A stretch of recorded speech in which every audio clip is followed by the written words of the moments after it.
Hi, my name is Megan Freed. I am a lawyer at Freed Marcroft. We are a Connecticut divorce and family law firm. And the reason I'm here today is to talk to you a little bit about moving.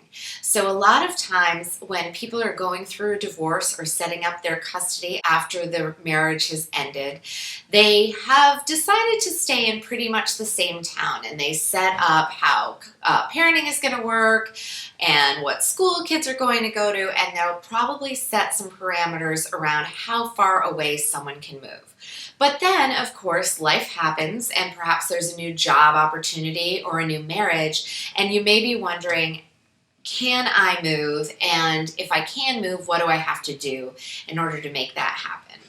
One of the words we use in divorce law in Connecticut when we're talking about that is the word relocation.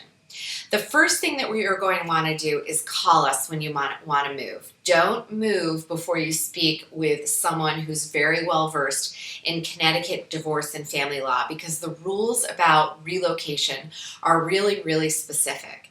The first thing that we're going to do is take a look at the agreement or the court order. So if you had a contested divorce and you went to trial, the court issued an order.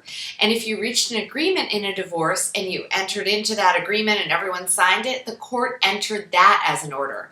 So if you're divorced, you have a court order. What we're going to do first is look at that and see what it says about how far you or your co-parent can move. Is it within a certain geographic range? Is it within a town, a county, staying within the state of Connecticut? We see all sorts of things that families enter into. So we're going to take a look at that and see what happened in your divorce and how we can help you make a path towards relocating the way that you want to relocate. It's really fact specific based on your agreement and what your goals are in terms of where you'd like to move. But the biggest thing that I want to tell you is it is, of course, possible to move, and sometimes you have a court order that allows it. You have to let your co-parent know, and you may have to adjust who does drop-offs and pickups, but it can happen fairly smoothly. For other folks, it may be a bigger hurdle, and in those cases, we want as much time as we can to plan it and figure out how we can get you towards your goal of moving, because what the court is always doing is balancing what's in the child's best interest, and it weighs factors.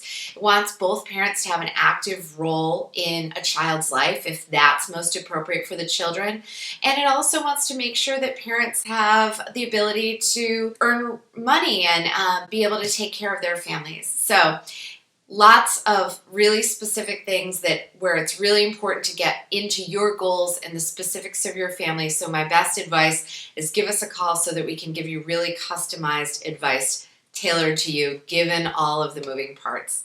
My name is Megan Freed. Thanks so much for watching.